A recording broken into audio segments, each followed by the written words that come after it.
रोज एक नई कहानी देखने के लिए चैनल को सब्सक्राइब करें और बेल आइकन दबाना ना भूलें।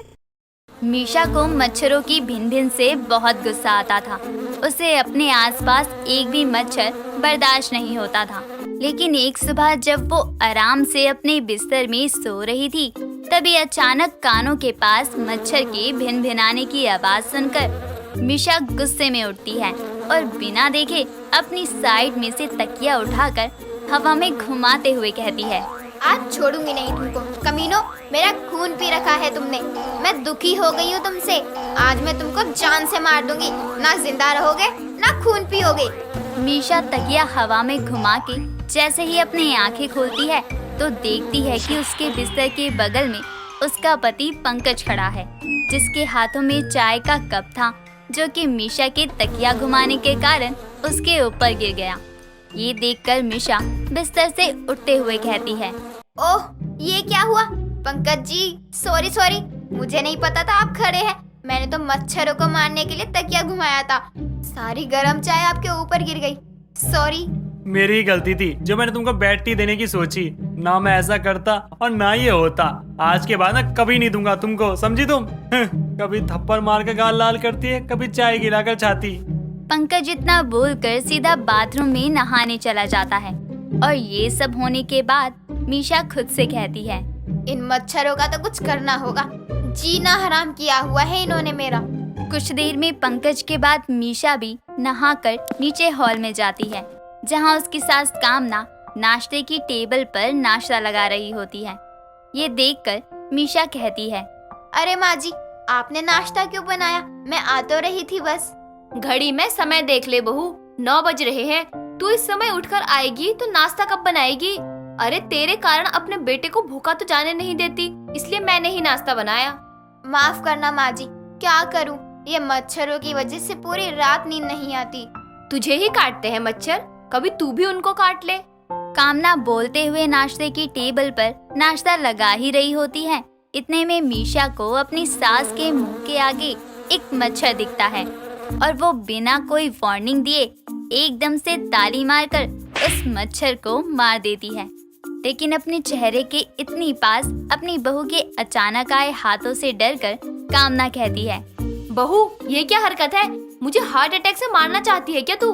नहीं माँ जी, वो तो आपके चेहरे के पास एक बहुत बड़ा मच्छर था। वो आपको काट लेता, आपका खून चूस लेता, इसलिए मैंने उसे मार दिया। हाँ, अपने होते हुए तू मेरा खून किसी और को थोड़ी चूसने देगी? तूने और तेरी इस मच्छर मारने वाले आदत ने परेशान करके रखा है। दोनों सास बहू की बहस के बीच पंकज आता है और कामना उसको नाश्ता करवा कर ऑफिस भेज देती है। मीशा भी अपने दिन भर के कामों में लग जाती है, लेकिन गुजरते दिनों के साथ मच्छर की समस्या और बढ़ती जा रही थी। ऐसे ही एक शाम के समय हॉल में बैठी मीशा की ननद आरती आराम से टीवी देख रही होती है। इतने में उसके गाल पर एक मच्छर बैठ जाता है और मीशा की नजर उस मच्छर पर जाती है तो वो दबे पांव आरती के पास आ रही होती है, जिस पर आरती बोलती है, भाभी, क्या हुआ? ऐसे चोरों की तरह दबे पाँव क्यों आ रही हो? आपका खुद का घर है। श्श्श, बोलो मत, वरना वो भाग जाएगा। इतना बोलकर मीशा आरती के करीब आती है और उसके गाल पर जोर से थप्पड़ मारकर मच्छर को मार देती है। भाभी, आपने मुझे थप्पड़ मारा, लेकिन क्यों? मीशा कुछ बोलती, इतने में एक और मच्छर आरती के दूसरे गाल पर आकर बैठ जाता है और मीशा उसके एक और थप्पड़ जड़ देती है।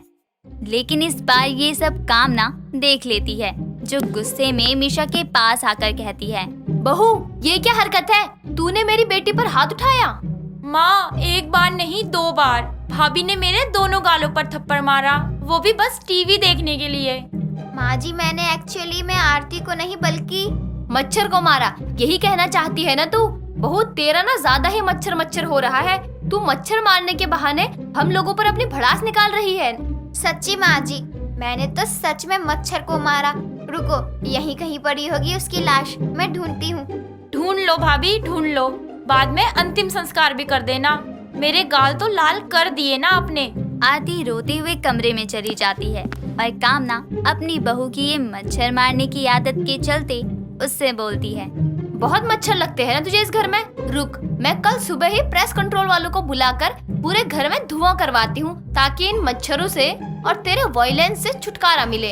अगली सुबह पेस्ट कंट्रोल वाले आते हैं और पूरे घर में धुआं धुआं कर देते हैं।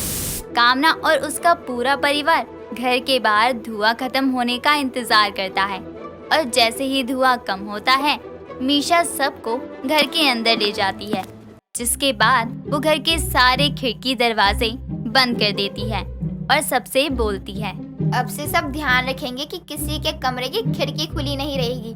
साथ ही कोई दरवाजे से बाहर आएगा जाएगा तो जल्दी से दरवाजा बंद कर देगा। मुझे दोबारा इस घर में मच्छर नहीं चाहिए। ठीक है। तेरे मच्छर मारने के कारण पड़ने वाले थप्पड़ से बचने के लिए हम तो यही आसानी से कर देंगे। सही कहा माँ। अब सभी घर के खिड़की दरवाजे बंद करके रहने लगते हैं।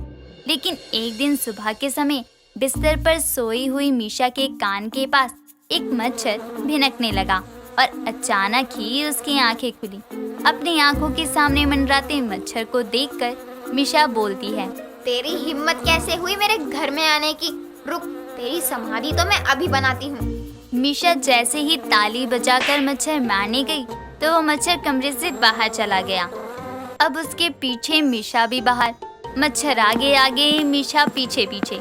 मच्छर घर के दरवाजे से बाहर चला जाता है और मीशा ये देखकर कहती है, अच्छा, तो ये दरवाजा खुलने की वजह से अंदर आया था।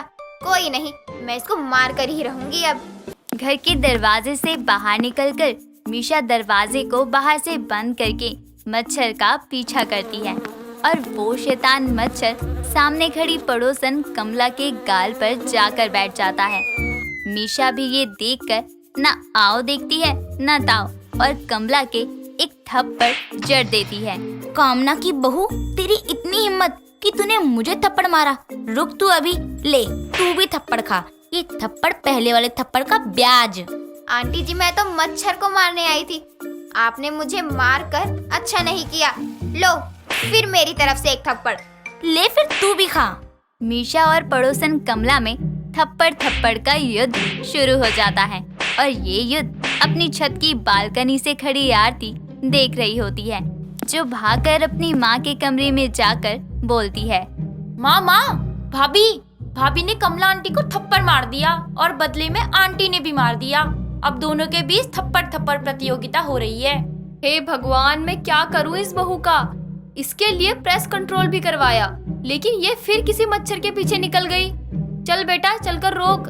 दोनों घर के दरवाजे पर आते हैं, लेकिन वो बाहर से बंद होने के कारण खुलता नहीं है और ये देखकर कामना कहती है, आज बहू अपने मरने का इंतजाम करके गई है।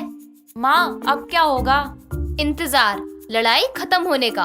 कुछ देर में दरवाजा बाहर से खुलता है और कामना और आरती के सामने उजड़े बालों में गालों को लाल किए मीशा खड़ी होती है। साथ ही उसके सर पर कई सारे मच्छर मंडरा रहे होते हैं। उनमें से एक उसके गालों पर आकर बैठता है और तभी आरती भी मच्छर मारने के लिए मीशा को एक चाटा जड़ देती है और कहती है, उप्स, सॉरी भाभी, वो मच्छर था। माँ जी, मुझे रोना है। मैं जा रही हूँ अपने कमरे में। बेचारी मीशा, जो अब तक खुद दूसरों को मच्छर के चलते चाटे जड़ती थी, आज खुद भी उन्हीं चाटों का स्वाद चख लेती है। लेकिन कामना को अपनी बहू के लिए बहुत बुरा लगता है, इसलिए वो शाम को अपनी बहू को एक मच्छर मारने वाला रैकेट लाकर देती है और कहती है, बहू ये ले, अब से मच्छर मारने हो तो इस रैकेट से मारियो, करंट लगाकर मर जाएंगे। बाकी मैं मच्छर मारने वाली लिक्विड ले आई हूँ, साथ ही एक क्रीम लाई हूँ जिसको लगाने से तुझे मच्छर नहीं काटेंगे। और हाँ, कल सुबह मेरे साथ घर के आसपास की सफाई कर दियो। अगर कहीं पानी वानी जमा होंगे तो उसको खाली कर देंगे ताकि मच्छर पनपे ही ना। ठीक है माँ जी, लेकिन माँ जी मुझे माफ कर दो। मैंने भी मच्छर मारने के चलते कितने लोगों को जाने अनजाने में हर्ट किया। आज जब मैंने खुद ये सहा तो पता चला कि दुख होता है। कोई नहीं बहू, इंसान अपनी गलतियों से ही तो सीखता है। अब किसी के गाल पर कहीं मच्छर दिखे तो खुद मारने की जगह उस इंसान को बोल दियो ताकि तेरे थप्पड़ से वो बच जाए। ठीक है माँ जी, आगे से ध्यान रखूंगी। कामना वो हर चीज करती जिससे उसके घर में मच्छर ना हो और उसकी मच्छर मारने वाली बहू मच्छरों को मारने के चक्कर में किसी मुसीबत में ना पड़े। दोस्तों अगर आपको ये कहानी पसंद आई तो इसे लाइक करें, शेयर करें और कमेंट करके बताएं कि कहानी में आपको सबसे अच्छा क्या लगा।